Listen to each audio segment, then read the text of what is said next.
Paul's letter to the Colossians. It was written during one of Paul the Apostle's many imprisonments for announcing Jesus as the risen Lord.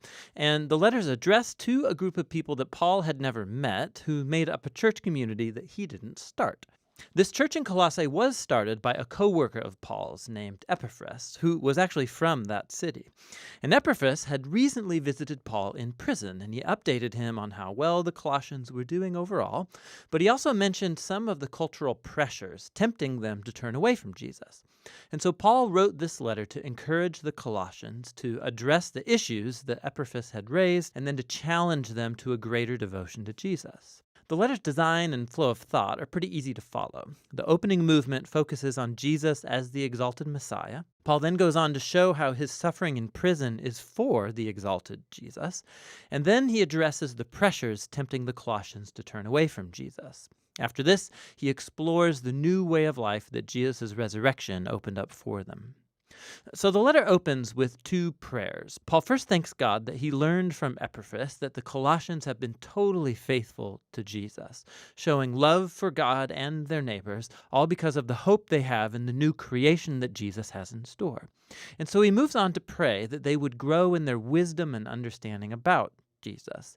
And then Paul has placed a poem here to help the Colossians and us do exactly that. It's the centerpiece of chapter 1, a poem all about the crucified and exalted Messiah.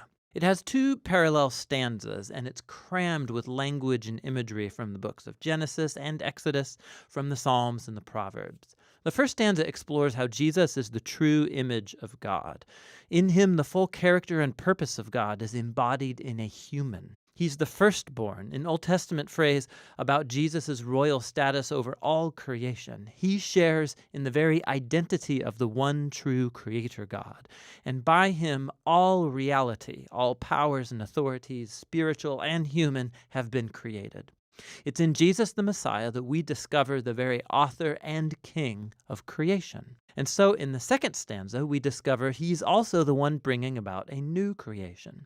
He's the head of a new body, which refers to Jesus' people, who are the new humanity, of which his own resurrection existence is a prototype. In him, God's glorious temple presence dwells, and so it's through Jesus' death and resurrection that God has reconciled himself to humanity, to all spiritual powers, to all of creation. It's a remarkable poem, and Paul will keep referring back to it as he goes on in the letter. So he first shows how the truth of this poem transforms his own experience of suffering in prison. He's being punished for announcing to the Greek and the Roman world that Jesus is the resurrected Lord and King of all. And so his suffering, he thinks, is not a sign of defeat. It's actually his way of participating in Jesus' own suffering done as an act of love. And so his hardships are actually a cause for joy. He's imprisoned for the surprising news that Israel's resurrected Messiah is creating a new multi-ethnic family. And more, just as the divine glory dwelt in Jesus, so Jesus dwells in and among his international family. Or as Paul says, the Messiah is in you all, the hope of glory. Paul then addresses the cultural pressures that are tempting the Colossians to turn away from Jesus. They were confronted by a combination of mystical polytheism along with a pressure to observe the laws of the Torah. So all these new Christians, they had grown up worshiping the various Greek and Roman gods who governed different arenas of human life. And many simply included Jesus as one more deity that they could worship. There was also great pressure from the Jewish Christian community for these non-Jews to complete their commitment to the Messiah by following all of the laws found in the Torah. Specifically, he mentions eating a kosher diet, observing sacred days, and circumcision. It's very similar to the problem he addressed in the letter to the Galatians. For Paul, to give in to either of these temptations is compromise. It's a failure to grasp who Jesus really is and what he did on their behalf. The Colossians used to live in fear of spiritual powers and elemental spirits, as Paul calls them. But Jesus triumphed over these through his death and resurrection. He freed the Colossians from any obligation to them. In the same way, Jesus fulfilled on our behalf all of the laws of the Torah, which never had the power to transform the selfish human heart anyway. And so what Jesus did in his life and death and resurrection, it lacks nothing. It doesn't need to be supplemented by following the laws. He is the reality to which all of the laws of the Torah were pointing anyway.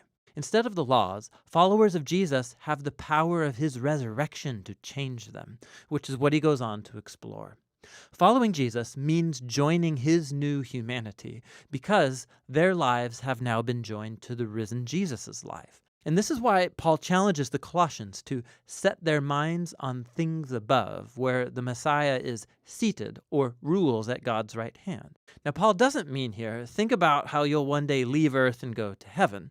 Rather, the heavens are the transcendent place from which Jesus rules now over all of creation. And from there, he will one day return here to transform all things. Or, as Paul says, when the Messiah who is your life is revealed, you too will be revealed with him in glory. So Paul challenges them to live in the present as the kinds of new humans they will one day become.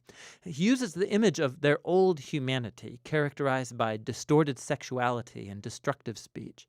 For Christians, that humanity died with Jesus and has been replaced by his own new humanity, which is characterized by mercy and generosity, by forgiveness and love. And this humanity, it transcends the ethnic and social boundary lines of our world to create, in Paul's words, a people where there is no one Greek or Jewish, circumcised or uncircumcised, slave or free, but the Messiah is all and is in all people.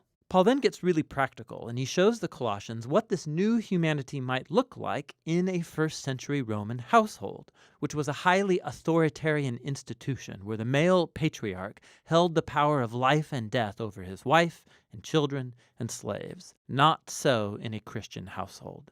Here, the risen Jesus is the true Lord. And so, in the Lord, the wife allows her husband to become responsible for her, and the husband is subject to Jesus by loving his wife and placing her well-being above his own. In a home where Jesus is Lord, children are not objects, but are called to maturity and to respect, and parents are to raise their children with patience and understanding. Christians who are slaves are to honor their human masters precisely because they're not the real master. Jesus is. And Christians who have slaves are to understand that this slave is not their property, but rather a fellow member of Jesus' body to be honored and embraced in love. And Paul's walking a very fine line here. He is reshaping the most basic Roman institution around Jesus, who rules by his self-giving love. And so while he doesn't abolish the household structure outright, the exalted Messiah demands that it be transformed, almost beyond the point of recognition for any Roman living in Colossae. You can see this most clearly in the letter's conclusion. After a request for prayer, Paul applies these instructions about Christian slaves and masters. And we discover that Tychicus is the one carrying and reading this letter to the Colossians, and he's accompanied by a certain Onesimus, who was a former slave to a Colossian Christian named Philemon. And we discover from another letter addressed to Philemon that Onesimus had escaped from his master. It was a crime worthy of imprisonment. But Paul asks the whole church to greet Onesimus as a faithful and beloved brother in the Lord. And then in the letter to Philemon, Paul says that he should receive Onesimus no longer as a slave, but as a brother. Talk about ending the letter with a punch. So in the letter to the Colossians, Paul is inviting us to see that no part of human existence remains untouched by the loving and liberating rule of the risen Jesus. Our suffering, our temptation to compromise, our moral character, the power dynamics in our homes, all of it must be re-examined and transformed. We are invited to live in the present as if the new creation really arrived when Jesus rose from the dead. And that's what the letter to the Colossians is all about.